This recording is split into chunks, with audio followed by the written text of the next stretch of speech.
Hello fellow travelers, today we're at the Gulf of Georgia Cannery National Historic Site. Let's go explore. The Gulf of Georgia Cannery opened in 1894 in Steveston on the Lower Fraser River. Cannery preserved Pacific salmon so that it would last long enough to be exported by tall ships around Cape Horn at the southern tip of South America, and stay fit for consumption until it reached its final destination in England. The process of canning had already been used to preserve meats, fruits, and vegetables, and was found to work for fish as well. Salmon was perfect for canning because its circumference fit perfectly into a half-pound and 1-pound cans, and the steamed cooking method sealed in the salmon's nutrients and kept its consistency for years. Although there were dozens of canneries already operating in the area, the Gulf of Georgia Cannery was nicknamed the Monster Cannery because it had 3 canning lines, making it the largest cannery on Canada's west coast for over a decade. In 1897 alone, the cannery packed more than 2.5 million cans of salmon.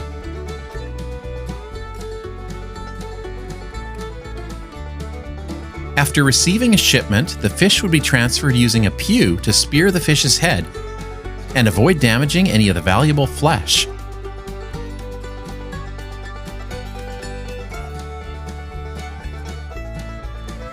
Then they'd be moved to the sliming table where the fish would be cleaned. They'd cut off the head, open the belly, and take off the fins. An experienced butcher could do about 4 or 5 fish in a minute.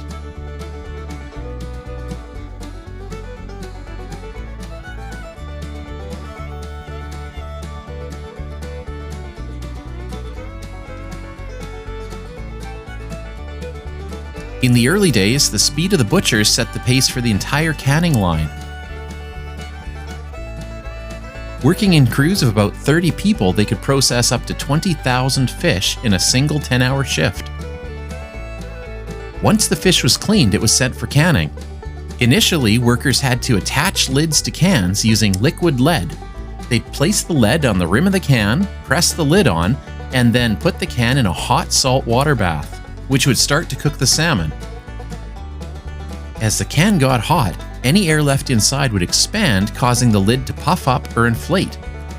When it was almost ready to burst, the workers would poke a hole in the lid to let the air out and then quickly cover that hole with more lead. In the later years, the plant was upgraded to a much faster vacuum sealer, which sucked the air out of cans while fastening a lid, forming a tight seal. While the wives of fishermen were working on the line, their children would also be working upstairs, making sure that the line of empty cans remained stocked. Cans would drop down from above and travel along these conveyors to be filled with salmon. For their effort, these children would be paid about 50 cents a month.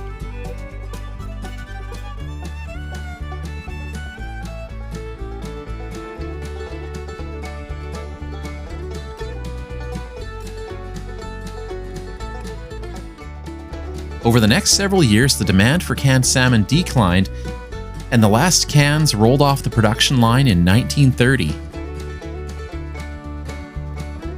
But with the outbreak of the World Wars in Europe, the cannery was revitalized and switched its operation to herring canning, a major source of protein for the Allied soldiers. And cases of canned herring and tomato sauce were shipped overseas to civilians struggling during the war.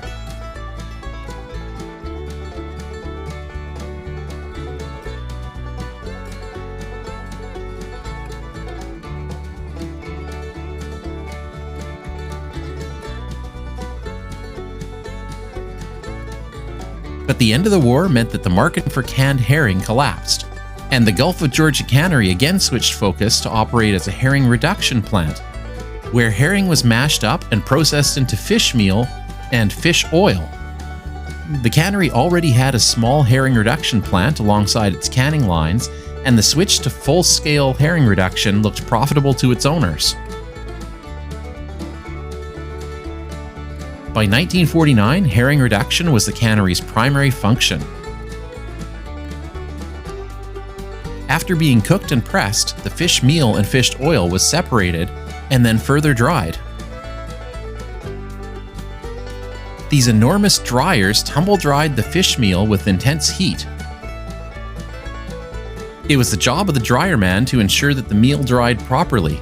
He constantly monitored thermometers to keep the temperature just right, and also kept a watchful eye on the moisture level of the meal. On the other hand, the liquid would be sent to a centrifuge, which would spin to separate the lighter oil from the heavier impurities. Then sent to the evaporator, which would boil the liquid and reduce it to a thick sludge.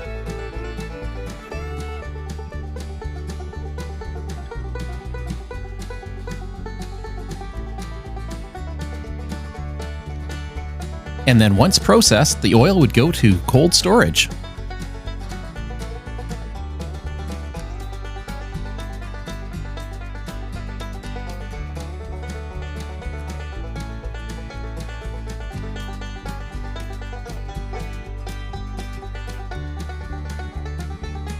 You can imagine how the fish processing would create an awful stink.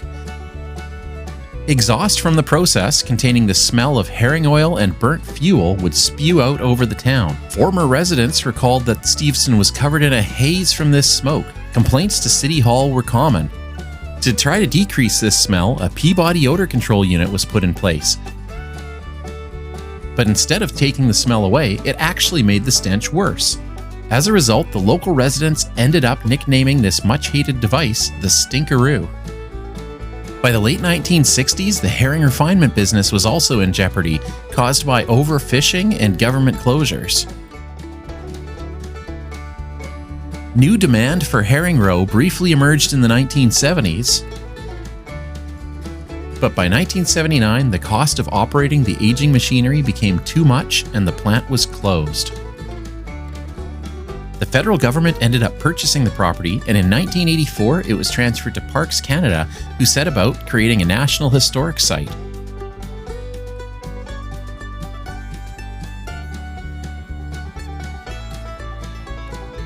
At that time, the building had been sitting dormant 5 years, and I can't even imagine just how unpleasant it would have been to have to try and clean up this place for public viewing. Even today, you can still see fish scales plastered against the wall in some places. In addition to touring the plant, you can also learn about fishing equipment and techniques, like the difference between seine netting and gill netting,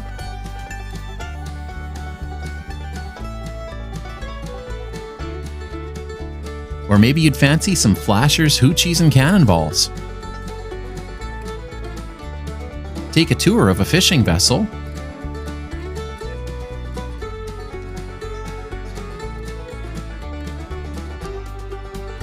and explore the types of fish that are commonly found along the BC coast.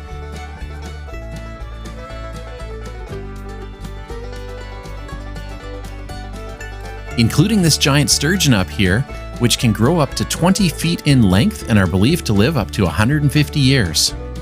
The Gulf of Georgia Cannery National Historic Site is a really interactive experience that's good for the whole family. Thanks for exploring it with us today. I hope you learned more than you ever wanted to know about fish processing.